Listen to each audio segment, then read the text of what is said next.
The New York Mets are making what could be perceived as a desperation move. Tommy Pham rushing on up to help the big league club. Is it too soon to hit the panic button on the Mets?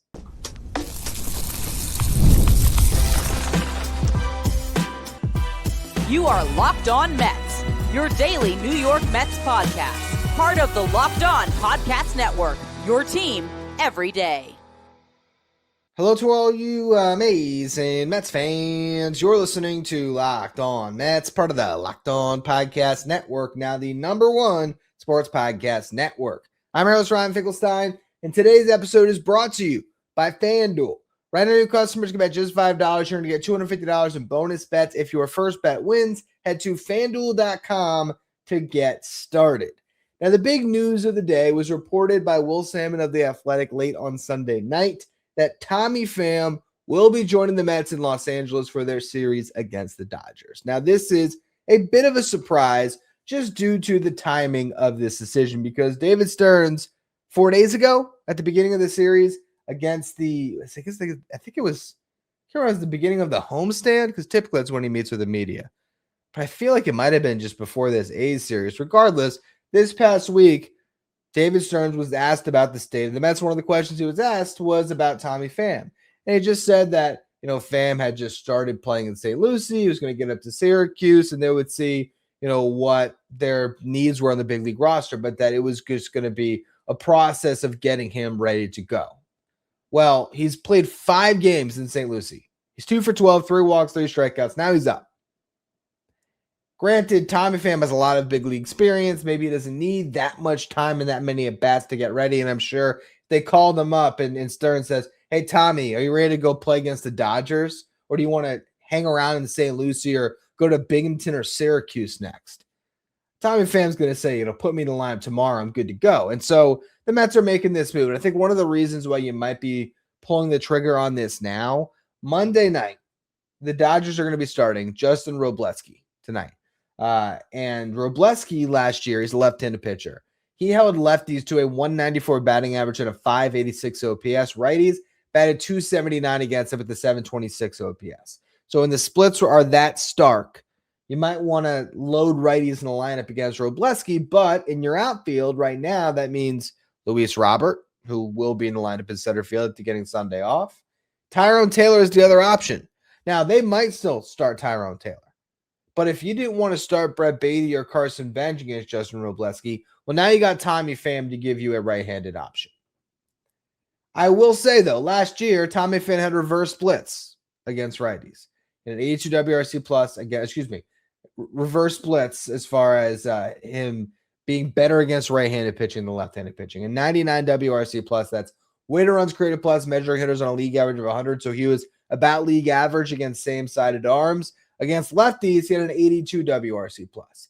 He played 120 games with the Pirates, hit 245, 330 on base, only a 370 slug, 10 home runs, an OPS of exactly 700, and a WRC plus of 94. So he was slightly worse than your league average hitter. Tommy Pham right now is 38 years old. How much does he really have left in the tank? Do you really think Tommy Pham is going to provide a big spark to this lineup? I don't know if I do.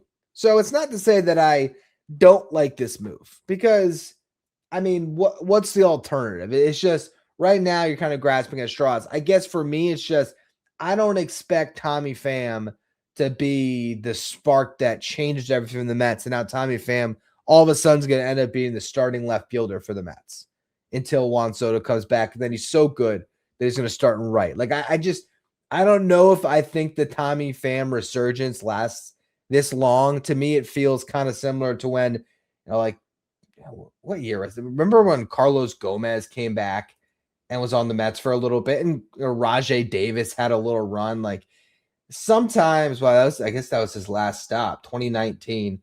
He played 34 games for the Mets. Carlos Gomez did. He had 3 home runs in those 34 games, had a 616 OPS. I just feel like this is going to be a short-lived stint for Tommy Pham until Juan Soto gets back maybe, and that's when you make the move. It just kind of depends on how things end up working out over the coming weeks. But to do this now, considering the state of your outfield, I'm not mad at it. The question then becomes, though, how do you accommodate Tommy Pham on the roster? And there's really three options. Option one, you send down Ronnie Mauricio. And I think that's what the Mets are going to do here. I don't believe they're going to option Carson Benge. He has not hit. I understand that. But I still wonder if they're going to pull the trigger that quick before he gets to 50 at-bats or 50 plate appearances. He's not there yet.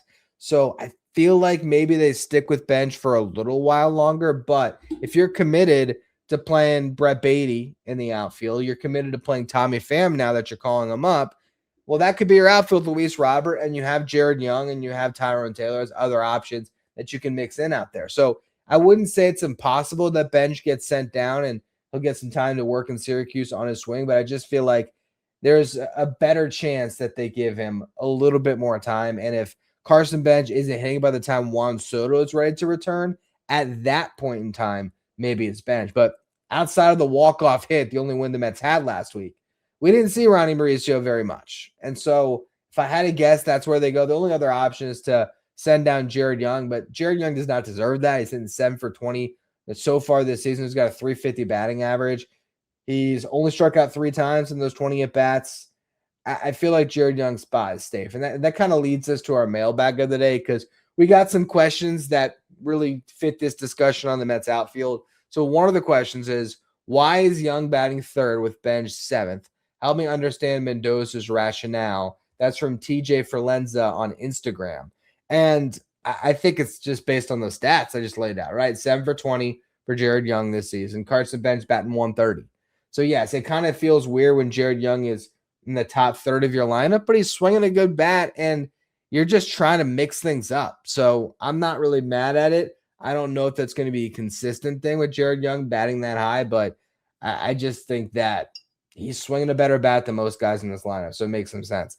Another question, it fits the same line. What is Carlos Mendoza's obsession with Jared Young from Yair Gerwitz on Instagram? And it's just what I said. The guy's swinging a good bat. I do think right now we could continue to see something of a platoon between Jared Young and Mark Vientos at first base. I think that Brett Baty is going to keep getting his at-bats in the outfield. And again, that is where you could see the Mets make a move here with Benge. We have another question in that regard. It says, do you agree with my opinion that Benge getting his first hit as a pull side homer was a bad thing because it got him out of his game as he tries to swing for the fences all the time? I don't think that one swing has changed Benge's approach. I think it's just pressing being in the big leagues for the first time and getting pitched to differently than he ever has before.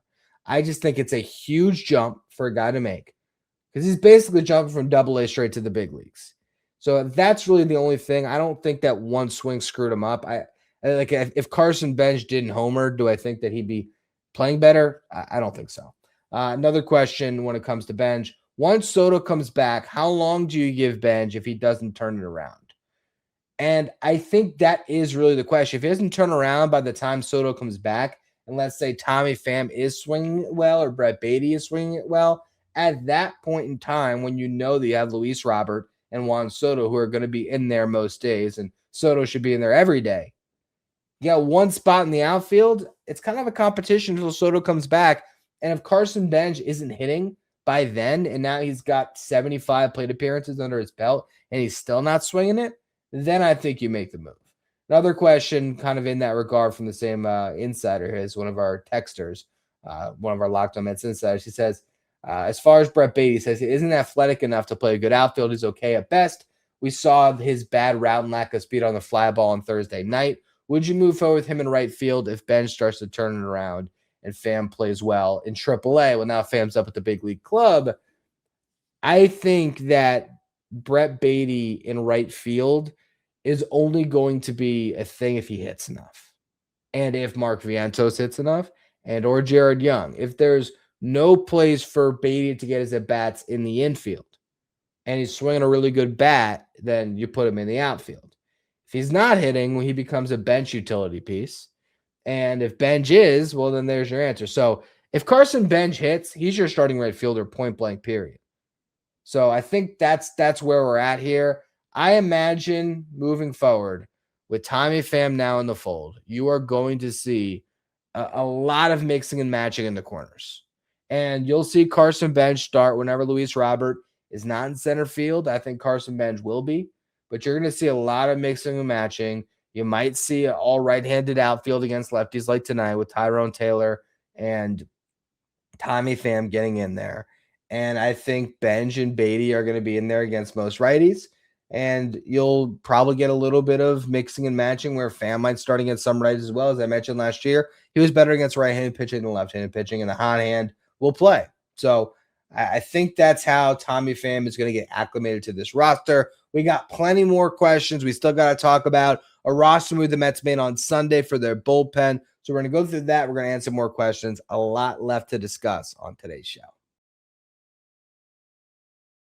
Today's episode is brought to you by 5 Hour Energy. If you got a sweet tooth like I do, you know how tough it is to find that perfect taste without all the sugar. That's why the Confetti Craze 5 Hour Energy Shot brings that nostalgic flavor back in a whole new way. This is the classic taste you remember, but with a tasty caffeine boost and zero sugar. It's quick, it's easy, it's the best way to satisfy that sweet craving while keeping things simple and on the go. Confetti Craze 5 Hour Energy Shots taste just like birthday cake, vanilla and buttery flavors to let you be unapologetically extra and unstoppingly energized. All cake, no sugar. You can have your cake and sip it too, minus any sugar guilt. I like how convenient it is too. Just that small portable shot that you can grab and take with you. It's become my go-to when I want something sweet without going overboard, when I want a little bit of an energy boost. The Funfetti flavor is back on 5hourenergy.com or Amazon. Crack open Confetti Craze 5 Hour Energy Shots today. To watch on YouTube, do me a favor and hit that subscribe button. Help us get closer to our next goal of 17,000 subscribers.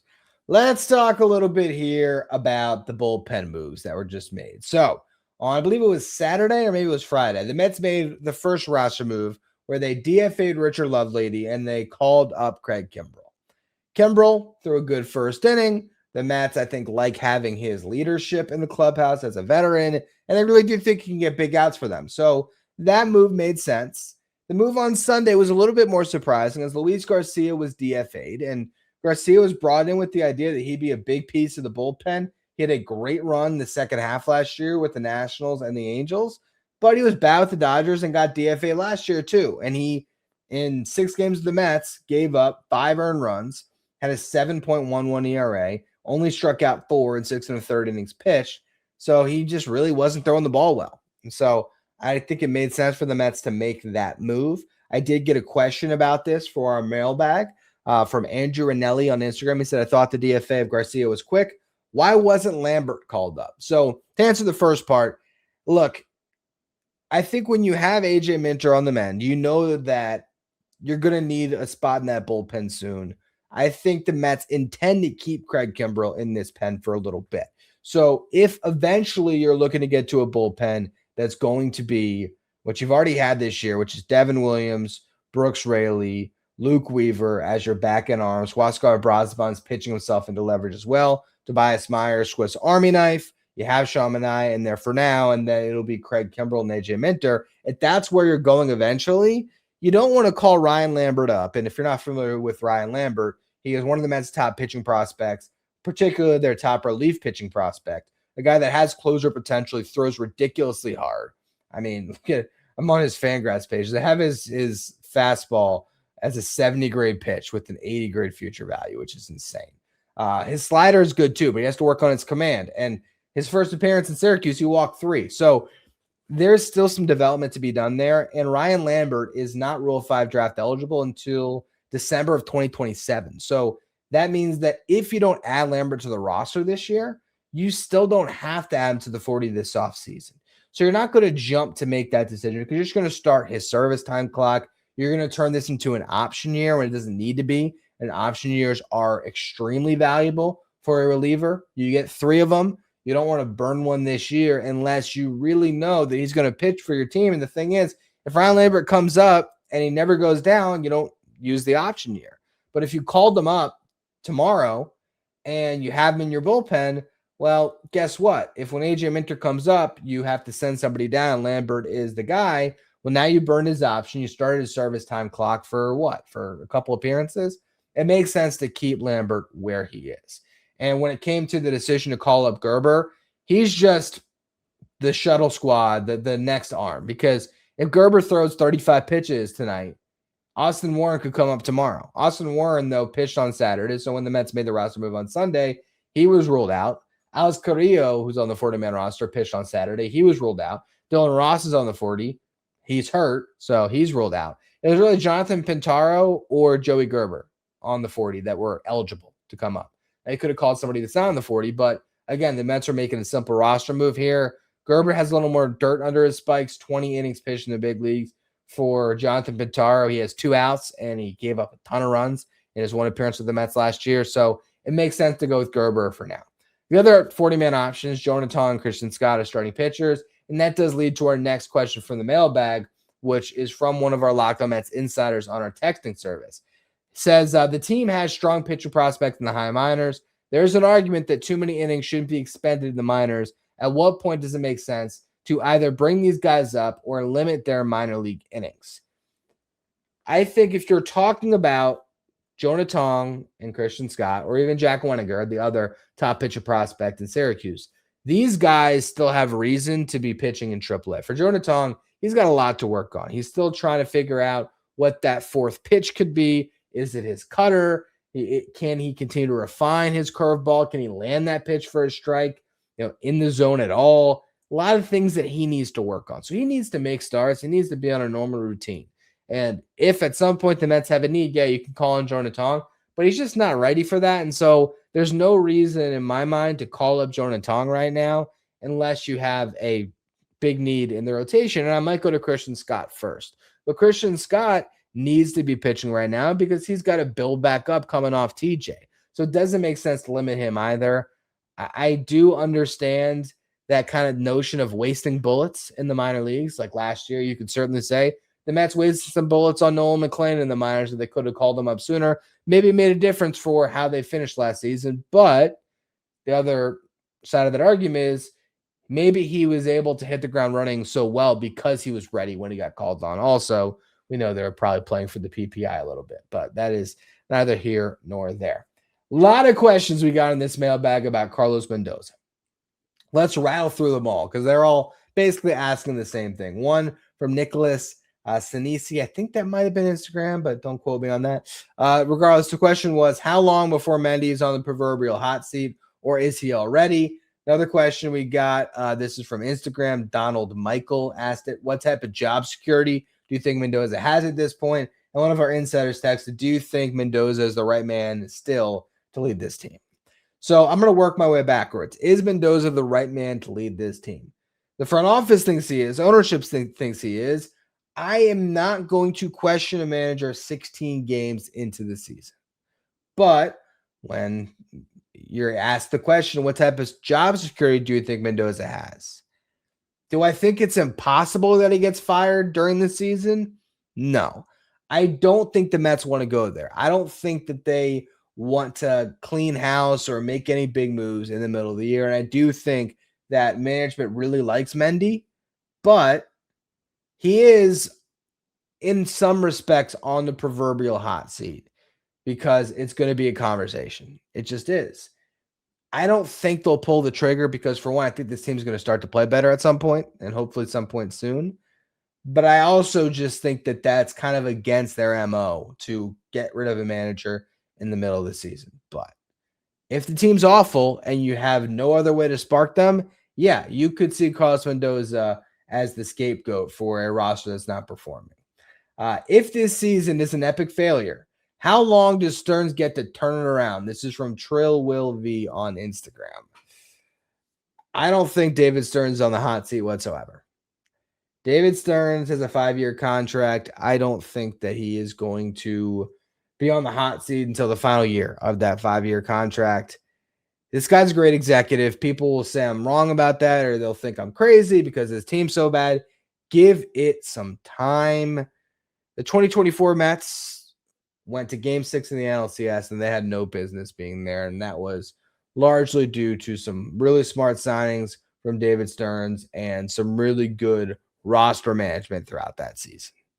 So I'm not going to, and also the Brewers are one of the model organizations in baseball, and David Stearns built it. So, and the farm system has been much improved in the couple years that Stearns has been here. So I think the team is in a much better place now than it was when David Stearns took over, even if fans are never going to give him that credit. I don't think he's on the hot seat whatsoever. Another question we got: do you think an overhaul of the team and coaching staff at the same time was the best choice? Hard to see what is working or not this way. So what they're basically asking here is, should the Mets have just clean house with the coaching staff and kept the same team? I just don't think so. And, I want to go to another question I have here because I think these tie in.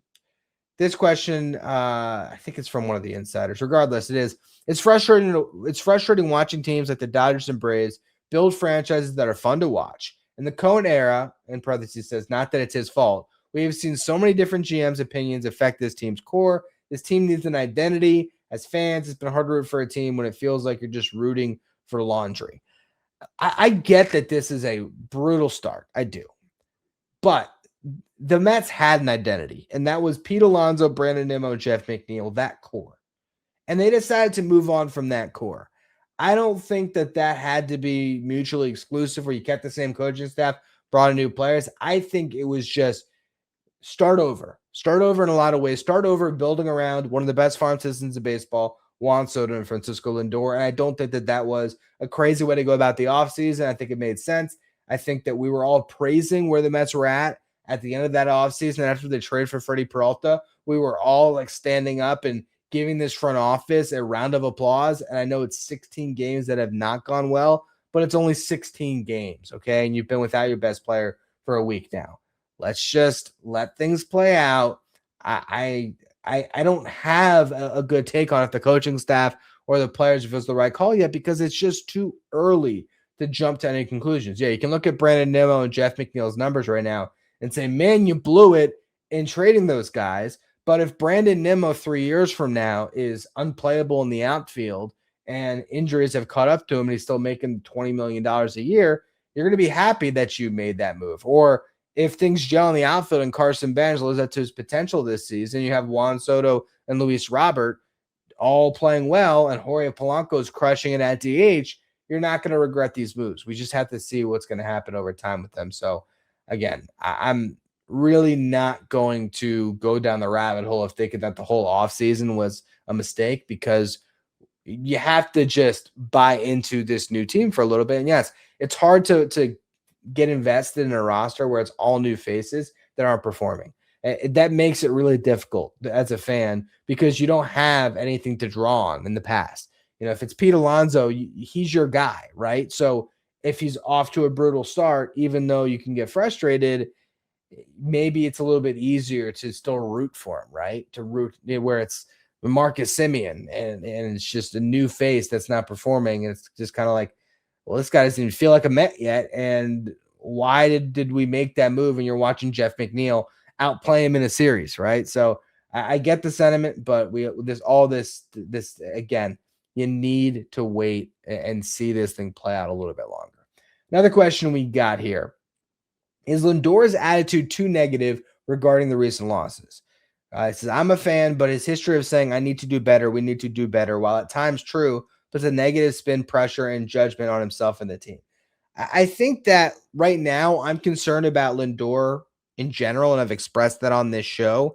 I'm not concerned about how he's answering press conference questions, though. Look, press conference questions are, for, of course, the press to write their stories, and it's for fans watching, but I don't think it impacts the team very much at all. Another question we got here, and then I think we'll move on to our final segment after this one. Defense. How do the Mets continue to manage putting their best offensive lineup out there and balance it with a defensive alignment that can prevent at least a few runs, especially with so many players handling new or different positions? And are the cracks in the defense showing early, or are we simply overreacting when the mistakes come in combination with the tough losses? I think it's definitely the latter, where I don't think this defense has performed poorly, and the advanced metrics would suggest that they have not performed poorly. When you have Marcus Semien making a play that most people wouldn't, you're not going to notice it because he's so effortless out there. He's so smooth that when he's in the right spot and there's a ball with an exit velocity of 115 miles per hour that one hops to him and he's right there and makes the play, that's a routine play. Anybody could have made it. Where if you have a different second baseman, the metrics will tell you no.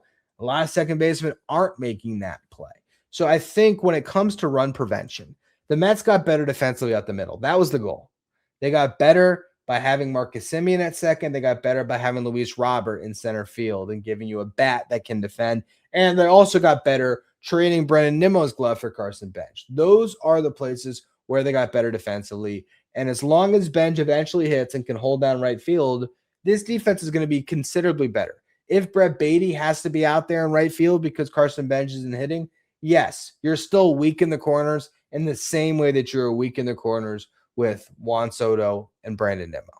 And in that regard, the defense, how much better did it get? Well, it still got better with Semien and Robert, but that's like the one way where this team defensively might not be that much better than it was last year. At the same time, Bo Bichette can continue to get acclimated to third base. And if you look at how many games Mark Vientos played last year, he dragged down the defensive production at that position enough where I think Bichette can get close to what the Mets had that spot last year. And then overall, this defense really is better. So I understand when run prevention was such a buzz term and then you're seeing these mistakes come up. The Mets are just playing bad baseball, and it makes everything look worse. And we're going to continue on this in the final segment to answer the biggest question of the show, which is it too soon to hit the panic button on the New York Mets? Today's episode is brought to you by FanDuel. The NBA playoffs are here where every possession matters, every matchup is magnified, and every game can swing a series. Right now, FanDuel is giving new customers a great way to get in on the action. And here's what I like about it. You can bet just $5, and you're going to get $250 in bonus bets if your bet wins. The app makes it easy to follow the action with player stats, trends, and matchups all in one place. And during the playoffs, that extra insight really matters when you're looking at stars, role players, and key moments. You can build a same-game parlay. You can hop in live and still create a parlay. There's so many ways that you could play over at FanDuel. And you can just look at who the favorites are right now if you want to see who's going to win the title. You can bet on that right now over at FanDuel. So head to FanDuel.com to get started. Remember, you win that first $5 bet, you're going to get $250 in bonus bets. That's FanDuel. Play your game.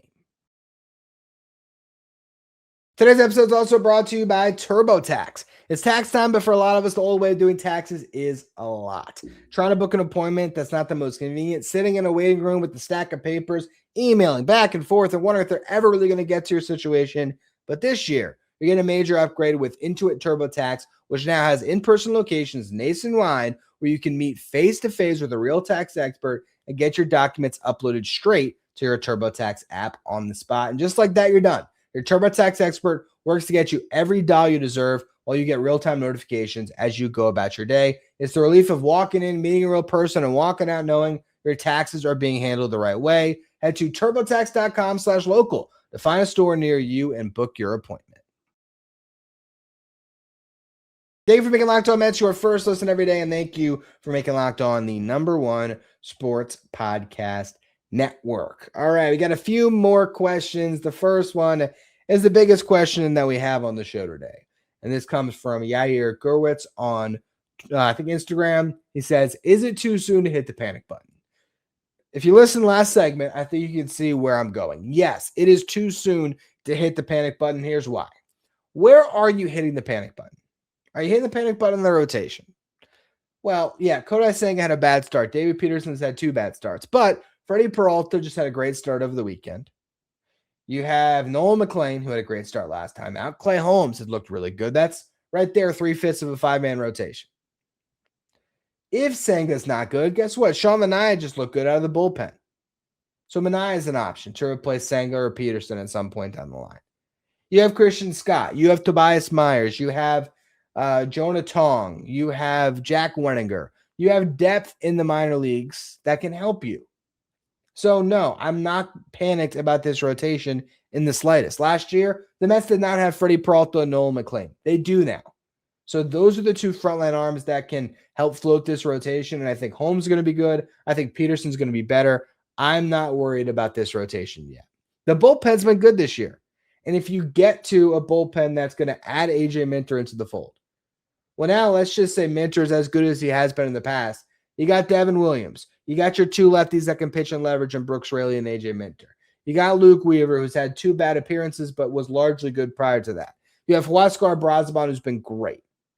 Right there, that is 5 really strong arms in your bullpen. Tobias Myers has looked great so far. That's 6. Craig Kimbrel is currently an option. You also currently have Sean Manaea out of the bullpen. And then you have the depth you have in the minors. I'm not panicked about this bullpen at all. So that just tells me I'm not concerned about the pitching. All right, so where would I be panicked? The lineup. Then we have some questions in that regard. What in the world is the problem with this offense right now? That comes from Drew Lauris. Lauris? Apologize if I butchered the last name there, Drew. Comes from him on Instagram. What's wrong with this offense? You're missing Juan Soto, first and foremost. Bo Bichette is dealing with the pressure of a $126 million 3-year contract. Francisco Lindor has been a slow starter throughout his career at times, or at least certainly in a Mets uniform. This is the 3rd time in 6 years that it's gotten off to a rough start. And, it's, probably tied a bit to the hamate bone. So there's a physical reason for it too. That's one of the reasons. Marcus Semien, also historically a slow starter. Worst OPS by month in his career is April. So that's compounding things. Jorge Polanco is banged up and not hitting. Carson Benge is adjusting to the big leagues for the first time. Brett Baty, Mark Vientos, Jared Young, all these guys are getting inconsistent playing time. So it's tough for any of them to really be on a great roll to really be in a great rhythm, I should say, and carrying a lineup. So there's a lot of different things that you can point to for why this lineup is not performing. But the main thing is the star players. You don't have Soto, and Bichette and Lindor have not been what you'd expect. And then it makes it tougher on everybody else to pick up that slack. Another question we have in this lineup is how much longer before we decide to bench Semien? A long time. That comes from Donald Michael on Instagram. I don't think that Semien's going to get benched anytime soon because he brings you so much defensively. And right now, Brett Baty's getting his playing time elsewhere, and he's not hitting that much either. So if Brett Baty was tearing the cover off the ball and Carson Benge was hitting well and Juan Soto wasn't hurt, so your outfield is full and you're trying to find ways to get Brett Baty's bat in the lineup, and let's say Polanco and Vientos are hitting, well, at a certain point, yes, you could slide Baty back in at second base. But right now, that's not happening. And Marcus Semien's actually hitting better than Brett Baty. He's hitting better than Benge. Not great, but better than a very low bar that's set. So I don't think Semien is heading to the bench anytime soon. Last one we have on the lineup. We'll save it. It's about the Dodgers series. Just getting back to hitting the panic button on this lineup. There's too many good hitters, not to be echoing Carlos Mendoza and his manager speak, but there really is too many guys that have been too good throughout their career where I just don't think that Jorge Polanco, Bo Bichette, and Francisco Lindor are going to slump consistently the entire season. And that's your infield right now, right? So if those guys start to hit, if Brett Baty starts to hit, it's a different team.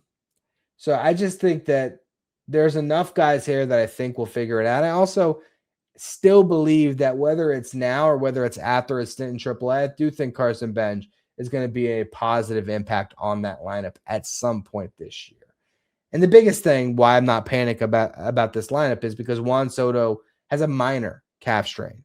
He's going to come back, and when he does, he can carry this lineup himself.